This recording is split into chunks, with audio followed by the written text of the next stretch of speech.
اعوذ باللہ من الشیطان الرجیم بسم اللہ الرحمن الرحیم اللہم صلی علی محمد وعلی آل محمد کما صلیت علی ابراہیم وعلی آل ابراہیم انک حمید مجید اللہم بارک علی محمد وعلی آل محمد کما بارکت علی ابراہیم وعلی آل ابراہیم انک حمید مجید۔ معزز ناظرین سامعین، سب سے پہلے میں ایک وہ اصول آج آپ کے سامنے رکھنا چاہتا ہوں جو میں نے اپنے مطالعے اور زندگی کے نچوڑ سے حاصل کیا ہے۔ وہ یہ کہ جب ہم کسی مسئلے پر بات کرتے ہیں تو ہم اکثر ایک غلطی کر جاتے ہیں۔ وہ غلطی یہ ہوتی ہے کہ ہم اس مسئلے یا اس موضوع، اس عنوان کا مقام طے نہیں کرتے۔ ہمیں یہ معلوم نہیں ہوتا کہ اس بات کا، اس مسئلے کا مقام کیا ہے، اور ہم نے اس مقام کے مطابقت میں اس کے بارے میں بات کرنی ہے۔ ہم باتیں کرنا شروع ہو جاتے ہیں، ڈیلے دینا شروع ہو جاتے ہیں، لیکن اس مقام کو ہم بھول جاتے ہیں، جس کی وجہ سے مسائل حل نہیں ہوتے بلکہ اختلاف بڑھتا رہتا ہے۔ مثال کے طور پر آج میں علم الغیب، خبر غیب یا اظہار الغیب کے بارے میں اور اس کے مقام کے بارے میں وضاحت کروں گا تاکہ بات اچھی طرح سے آپ کی سمجھ میں آ جائے، اور آئندہ جب کسی بھی مسئلے کو آپ دیکھیں، اس کی تحقیق کریں تو سب سے پہلے اس بات کے، اس مسئلے کو، مقام کو حل کریں۔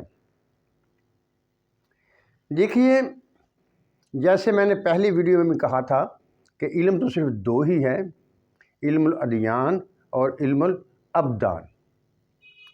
اب ہم نے علم غیب، اظہار الغیب یا خبر غیب کے بارے میں دیکھنا ہے کہ کیا یہ ایک شرعی علم میں آتا ہے، علم الادیان میں آتا ہے، یا علم الابدان میں آتا ہے۔ اگر ہم نے یہ بات طے کر لی تو سمجھیے مسئلہ حل ہو گیا۔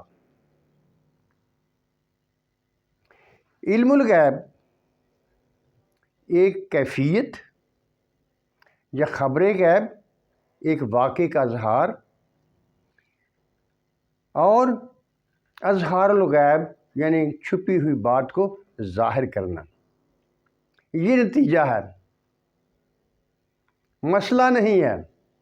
لیکن ایک بات ذہن میں رکھ لیں، میں انبیاء کے بارے میں یا انبیاء کو علم غیب کا ہونا یا نہ ہونا، اولیاء کا علم غیب جاننا یا نہ جاننا، میں اس کے بارے میں بات نہیں کر رہا۔ میں صرف اور صرف اس کے مقام کے بارے میں بات کر رہا ہوں کہ یہ ایک انعام ہے، ایک مسئلہ ہے یا کیا ہے۔ یہ بات میں نے واضح کرنی ہے، اس کا مقام واضح کرنا ہے۔ جب ہم اس کا مقام واضح کر لیں گے تو مسئلہ حل ہو جائے گا۔ علم دو ہی ہیں، علم الادیان اور علم الابدان۔ اس غیب یا اظہار الغیب، خبر غیب کو ہم نے ان دونوں میں سے کسی ایک میں ایڈجسٹ کرنا ہے۔ اگر ہم اسے علم الادیان میں ایڈجسٹ کرتے ہیں تو لازمی طور پر، لامحالہ طور پر یہ ایک شرعی مسئلہ ہوگا، یہ ایک شرعی چیز ہوگی۔ جب یہ شرعی چیز ہوگی، شرعی مسئلہ ہوگا، تو انبیاء کرام کو حاصل ہونا ضروری ہے۔ بات آپ کی سمجھ میں آ رہی ہے نا؟ یعنی اگر یہ علم الغیب، اظہار الغیب، خبر غیب ایک اگر شرعی مسئلہ ہے تو انبیاء کرام کو حاصل ہونا ضرور ہے، کیونکہ یہ تو ہو نہیں سکتا کہ مسئلہ بھی شرعی ہو اور انبیاء کرام کو حاصل نہ ہو۔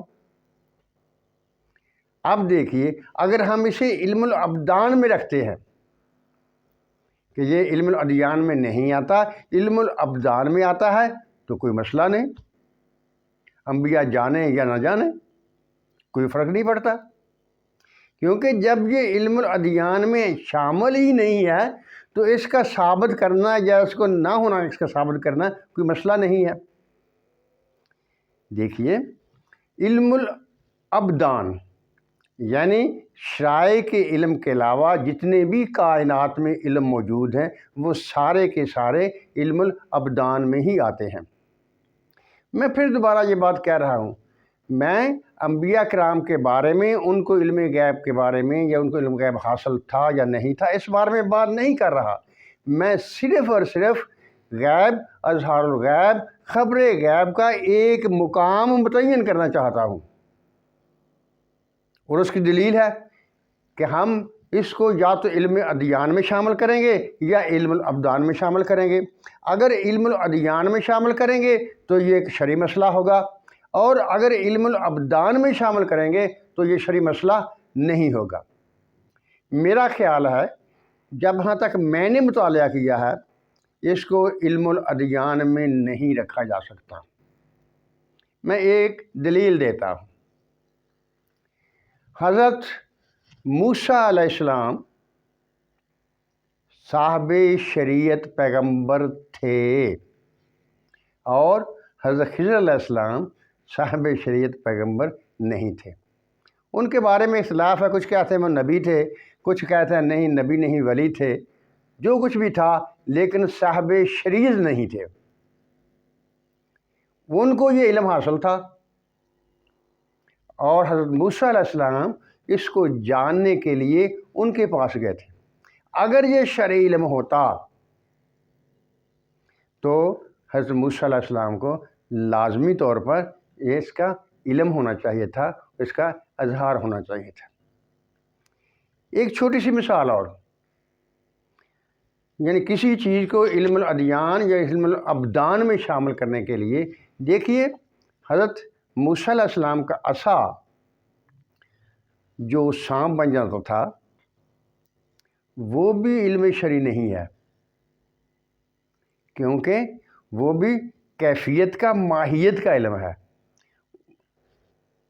آئی بات سمجھ میں نا؟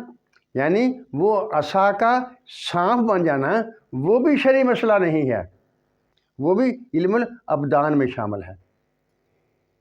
اگر آپ سوچیں گے، غور کریں گے، میرے بارے میں نہیں سوچنا میں کون ہوں، میں کیا، میرا مقام کیا ہے، میری حیثیت کیا ہے، صرف یہ دیکھنا ہے کہ جو بات میں کر رہا ہوں کیا وہ بات آپ کے ذہن میں جچتی ہے، اس میں آپ کو کوئی وزن نظر آتا ہے۔